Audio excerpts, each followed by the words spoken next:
बाप्पाची सेवा करत आहोत आणि आज मोठ्या जड अंतकरणाने आपण बाप्पाला निरोप देणार आहोत. शाडू मातीची मूर्ती आणि घरातच विसर्जन अशी संकल्पना आम्ही दरवर्षी राबवत असतो आणि या टपामध्ये आता थोड्याच क्षणामध्ये गणपती बाप्पाचं विसर्जन होणार आहे. धीरेंद्र आणि तनुश्री गणपती बाप्पाचं विसर्जन करणार आहे.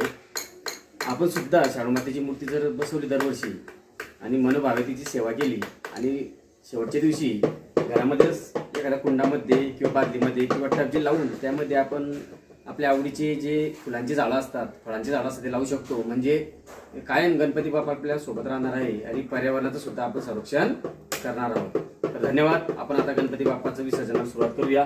चला, तनुश्रीच्या हस्ते गणपती बाप्पाचं विसर्जन आपल्या ठिकाणी करणार आहोत.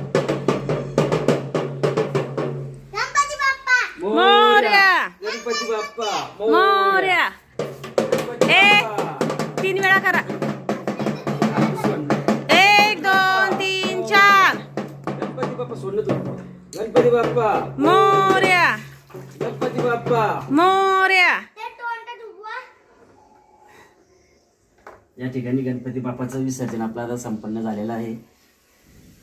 गणपती बाप्पा मोरया.